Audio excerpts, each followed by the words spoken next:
बहरूपिया रोज रंग रूप बदल रहा है कि बकरे की माँ कब तक खैर मनाएगी। एक दिन तो छुरा फिरेगा बकरे पे।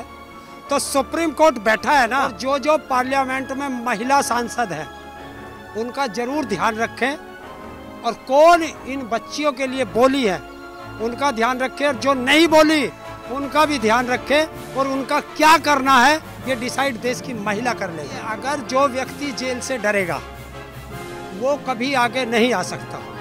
और जिस दिन हम लोगों ने अपने पुराने क्रांतिकारियों को पढ़ करके याद कर लिया तो फिर जेल हमें ससुराल लगती है। और ससुराल बताओ कौन नहीं जाना चाहता? क्या आप ससुराल जाना नहीं चाहते?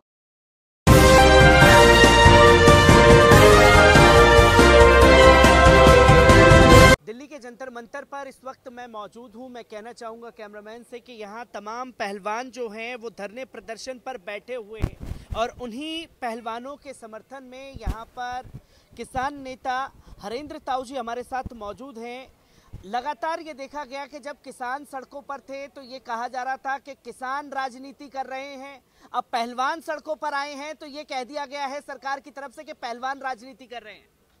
देखिए, हम आए तो राजनीति, किसान आए तो राजनीति, मजदूर आए तो राजनीति, महिला आए तो राजनीति।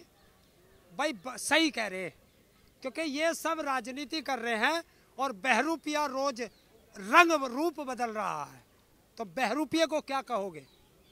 बहरूपिये तो रंग बदल ही रहे हैं, पर यहाँ पर साफ तौर पर जब जब इंसाफ के लिए सड़कों पर आ रहे हैं तमाम तरीके से डराने धमकाने की कोशिश कर दी जाती है। पिछली बार भी जैसे किसान आंदोलन के दौरान हमने देखा कि किसानों को कहा गया कि उनकी तमाम मांगों को माना जाएगा, फिर दोबारा किसानों को सड़कों पर आना पड़ा। यही प्रोसेस जो है पहलवानों के साथ भी देखने को मिला। देखिए, जब सरकार लिखित में आश्वासन दे करके मुकर जाए तो देश की जनता सरकार के लिखित में दिए हुए वादे को मान करके उस पर विश्वास करके घर चली जाती है। अब इन लोगों ने ऐसा कर दिया है कि अब देश की जनता इनके लिखित पर भी विश्वास नहीं करेगी। क्योंकि तो हमने लगातार देखा कि जब बेटी बचाओ बेटी पढ़ाओ का स्लोगन दिया गया, तमाम पार्लियामेंट में खड़े हुए बीजेपी की महिला सांसद जो हैं वो चिल्ला चिल्ला करके, उंगली दिखा दिखा करके विपक्ष के नेताओं से बात करती गई। पर अब महिलाओं का, बेटियों का दर्द, जिन्होंने देश का नाम रोशन किया है वो महिलाएं नजर नहीं आ रही। भारत की महिलाओं से मैं कहना चाहता हूँ कि आज तुम्हारे सम्मान की, स्वाभिमान की लड़ाई है, और जो जो पार्लियामेंट में महिला सांसद हैं उनका जरूर ध्यान रखें, और कौन इन बच्चियों के लिए बोली है उनका ध्यान रखें, और जो नहीं बोली उनका भी ध्यान रखें, और उनका क्या करना है ये डिसाइड देश की महिला कर लेगी। देश की महिलाएं तो डिसाइड करेंगी, पर वो सुनना ही नहीं चाहते तो कहां से कौन डिसाइड करेगा? क्योंकि ये बता दिया गया है कि जनता सड़कों पर निकलती नहीं। अब जब जनता सड़कों पर निकलती है तो राजनीति का आरोप लगा दिया जाता है। देखिए, आरोप तो लगते हैं।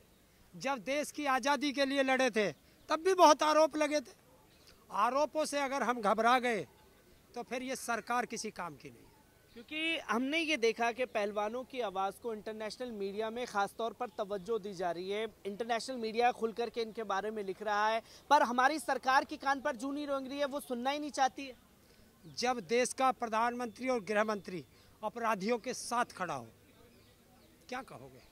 क्योंकि यही प्रोसेस देखने को मिला था, खासतौर पर लखीमपुर में जब किसानों के ऊपर गाड़ियां चढ़ा दी गई तब यही भारतीय जनता पार्टी के नेता भाजपा के सांसद को बचाने के लिए लगे थे, और इधर भी भाजपा के सांसद को। ये किस तरीके की तस्वीर देखने को मिल रही है जहां अपराधियों को बचाने के लिए एड़ी चोटी का बल लगा दिया जा रहा है? लगाने दो।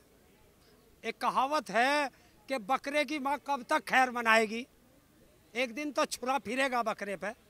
तो सुप्रीम कोर्ट बैठा है ना, आ रहा है, चिंता मत करो। क्योंकि सुप्रीम कोर्ट में भी आज उनकी सुनवाई की गई है, जहां साफ तौर पर दिल्ली पुलिस को एफआईआर लिखने के लिए कह दिया गया है। मैंने क्या कहा कि सुप्रीम कोर्ट है, न्यायपालिका भी जिंदा है, और उस न्यायपालिका में एक रीढ़ की हड्डी बैठी है जिससे सब घबराते हैं। रीढ़ की हड्डी यानी कि सीजीआई को आप साफ तौर पर कह रहे हैं, पर सीजीआई को भी तो डराने धमकाने की कोशिश की जा रही है। कॉलेजियम विवाद में लगातार हम लोग देखते हैं। वो मैं उन्हें बहुत दिन से फॉलो करता हूं। जब से फॉलो करता हूं जब वो उत्तर प्रदेश हाई कोर्ट इलाहाबाद के चीफ जस्टिस थे, वो बॉम्बे हाई कोर्ट के चीफ जस्टिस रहे, और अब उनके ऐसे कुछ निर्णय आए हैं जिससे साफ जाहिर हो गया है कि ये ना डरेगा ना ये रीढ़ की हड्डी झुकेगी। क्योंकि झुकाने की कोशिश तो सरकार द्वारा लगातार जारी है ना। देखिए, अपराधी तो अपराध करेगा, हमें सचेत रहना है। तो देश की जनता भी तो उसी के साथ खड़ी है, क्योंकि देश की जनता न्यायपालिका की तरफ देखती है। क्योंकि आज ही हमने देखा कि आप लगातार सोशल मीडिया से जो है आवाज़ों को बुलंद करते रहते हैं और आपके फेसबुक पेज को भी बंद करने का काम जो है बार बार कर दिया जाता है। देखिए, जुल्म जुल्म करेगा सत्ता के गलियारों से, चप्पा चप्पा गूंज उठेगा इंकलाब के नारों से। अरे क्या फेसबुक पेज, क्या ट्विटर। एक कहावत हुई थी बहुत पहले और मैं उसे आज फिर एक चरितार्थ कर देता हूँ। अकेला चला था, लोग जुड़ते चले गए, कारवां बनता चला गया। तो आवाज़ कभी दबती नहीं है और हम लोग कभी झुकते नहीं हैं। मैं एक आखिरी सवाल तो आपसे लेना चाहूँगा, क्या अब वक्त आ चुका है कि आम जनता को सड़क पर आकर के अपनी आवाज़ बुलंद करनी चाहिए? क्योंकि जब सड़कों पर निकलते हैं तो कई किसानों के ऊपर NSA UAPA लगा करके जेल में डाला गया। देखिए, अगर जो व्यक्ति जेल से डरेगा वो कभी आगे नहीं आ सकता। और जिस दिन हम लोगों ने अपने पुराने क्रांतिकारियों को पढ़ करके याद कर लिया तो फिर जेल हमें ससुराल लगती है। और ससुराल बताओ कौन नहीं जाना चाहता? क्या आप ससुराल जाना नहीं चाहते? क्या आप नहीं जाना चाहते? ससुराल सब जाना चाहते। तो जेल को ससुराल माने और हंसते हुए चले। ये जीवन है, मौत आज भी आनी है और कल भी आनी है। कम से कम जितना जीवन बचा है वो देश के काम आ जाए, ये सोच करके काम करना चाहिए सभी देशवासियों को। और इन बच्चों के लिए हर व्यक्ति को सामने आना चाहिए और जो इन बच्चों पर सवाल उठाए मैं उन्हें गद्दार कहता हूँ। किसान नेता हरेंद्र ताऊ हमारे साथ मौजूद थे, जिन्होंने साफ तौर पर इन बच्चों की आवाज़ को जंतर मंतर पर पहुंच करके बुलंद करने का काम किया है।